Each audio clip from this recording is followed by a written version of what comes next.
Assalamu alaikum. I hope you all are doing well. Welcome to my channel. Today we will see chapter number 10, thermodynamics, short question answers of exercise. So let's start. Question number 1 is not included in the reduced syllabus. Now moving towards question number 2. Question number 2, when a block with a hole in it is heated, why does not the material around the hole expand into the hole and make it small? So the answer is, if you heat the ring, it expands, making a circumference bigger. When a block is heated, its temperature increases. The block will expand on heating. Dimension increase, therefore diameter size of a hole increases. This is the diameter. Dimension and diameter both increases. Simple answer is, when a block is heated, expansion occur. Due to expansion, temperature increases. First expansion occur, then temperature increases, and then dimension and diameter or size of a hole increases. So this is the answer of question number 2. Now moving towards question number 3. Question number 3 is not included in the reduced syllabus for examination of 2021. Now moving towards question number 4, which is included. The pressure in a gas cylinder containing hydrogen will leak more quickly than if it is containing oxygen. Why? So answer is, according to the Gram's law of diffusion. This topic is not included, but we can do the short question. R is inversely proportional to the square root of density. When the rate of diffusion is increased, density decrease. In the case of oxygen, density is increased, so rate of diffusion will be decreased. And in case of hydrogen, density is decreased and rate of diffusion is increased. Therefore, the pressure in a gas containing hydrogen will leak more quickly than that of oxygen. The cylinder will become empty. Now moving towards the proper answer. So rate of diffusion of certain gas is inversely proportional to the square root of molar mass or density. R1 divided by R2 is equal to under root M2 divided by M1. Smaller the molar mass of a gas, greater will be the rate of diffusion, and vice versa. As hydrogen gas is lighter than oxygen, molar mass and density is less of hydrogen. Therefore, rate of diffusion of gas is greater than hydrogen. That is why pressure in a gas cylinder containing hydrogen will leak more quickly than the gas containing oxygen gas. Now moving towards question number 5. What happened to the temperature of a room in which air conditioner is left running on a table in the middle of a room? Answer is 5. You can write this. It decreases the temperature from one side and increase the temperature from other side. Therefore, there is no effect on the room temperature when air conditioner is placed in the middle of a room, due to the both side heat absorption and rejection are in same room. So there is no effect on the room temperature. So you can see, this is the diagram. Now from one side, from this side, temperature is decreasing, or from here heat is absorption, the heat is absorbing, and from this side temperature is increasing, heat is rejection. So both the sides are equal, so there is no effect in the room temperature. That was the question number 5. Now moving towards question number 6. Now question number 6. Why does the pressure of air in automobile tire increase if the automobile is driven for a while? Answer is, when an automobile is driven for a while, then heat produced due to friction between the tire and the road The work done against the friction appears as heat energy. This heat is absorbed by the gas molecules. This increases the temperature and average kinetic energy of a gas. And average kinetic energy of a gas is also increased. As pressure is directly proportional to the average kinetic energy, when average kinetic energy of a gas molecule increases, the number of collision gas molecules with the wall of tire increases per unit time. Therefore, pressure of a gas inside the tire also increases.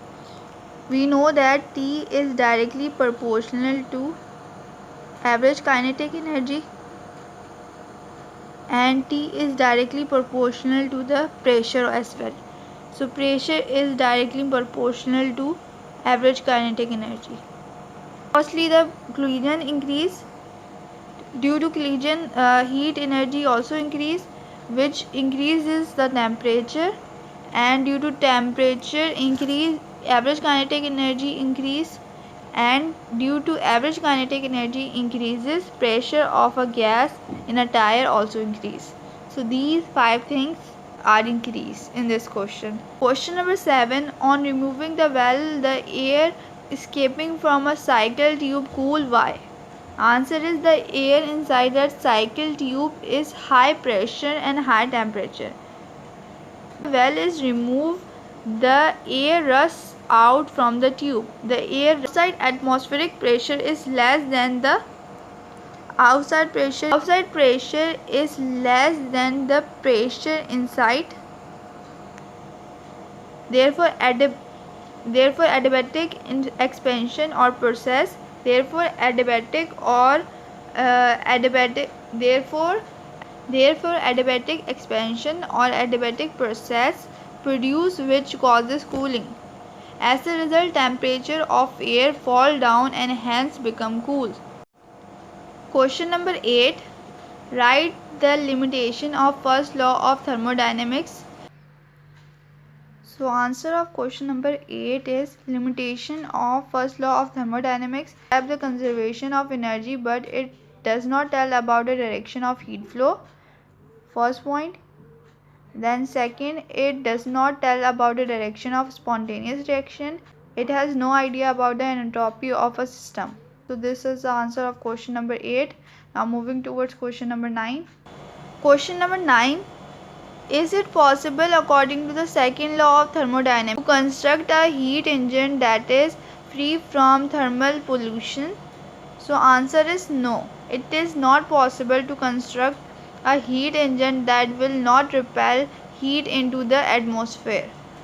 Reason: according to the second law of thermodynamics, Lord Kelvin's statement, it is impossible to construct a heat engine operating in cycle which absorb heat from hot reservoir and convert it completely into the product without rejecting any heat to sink. Every heat engine expel heat energy to the surrounding and produce thermal pollution. If it is possible, then it will be violation of second law of thermodynamics. So this is the answer of question number 9. Now moving towards question number 10. Question number 10. Can specific heat of gas be 0 or infinity? Can specific heat be negative? So we have to find 3 things, that when specific heat is 0 and infinity and negative. So what is specific heat? The amount of heat required to rise the temperature of 1 mole of a gas up to 1 Kelvin is called molar specific heat or specific heat. For the first part, we have to find when it is 0. So for the first part, Q is directly proportional to N, number of moles, and Q is directly proportional to change in temperature. We know that. So Q is directly proportional to N del T, and by removing the proportionality sign we get some constant. So Q is equal to C N del T. Cm subscript can be written m, small m. which is molar specific heat constant or proportionality. If we want to find C, rearrange this equation. This whole will divide by Q. So we get this equation number 1. C can be 0 in adiabatic process when del Q is 0. So by putting Q is equal to 0 in equation number 1, we get 0 divided by any number is 0. So we get molar specific heat 0. So first part we have proved that. Now moving towards the second part, we have to prove that C is equal to infinity. So for the second part, so we will use isothermal process in which change in temperature is equal to 0. So we will put del T is equal to 0 in equation number 1. It will become this: C is equal to del Q divided by N multiplied by 0. So it will be like this: C is equal to del Q divided by 0. So we will get C is equal to infinity. Any number divided by 0 is infinity. 0 divided by any number is 0. Now moving towards this last part, can specific heat be negative? So molar specific heat always be positive, it cannot be negative. So this is the question number 10. Now moving towards question number 11 and the last question of this chapter.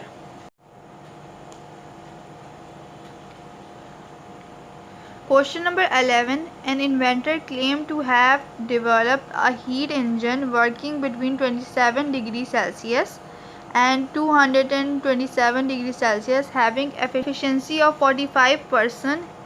Is the claim valid? Why? So we are given with temperature T1 and T2, change into the Kelvin. By adding 273 we get 500 and 300, and we have to find the efficiency, and we are given that it is 45% efficient. We have to prove that by calculating the value of efficiency. Efficiency is equal to 1 minus T2 divided by T1 minus 300 divided by 500. We get 1 minus 0.6 is equal to 0.4. We did not calculate the efficiency percentage. Now to calculate the percentage, we multiply by 100. We get 40%. So therefore our claim was not valid, because the efficiency must be 45%, but we get the answer of 40%, so it is not valid.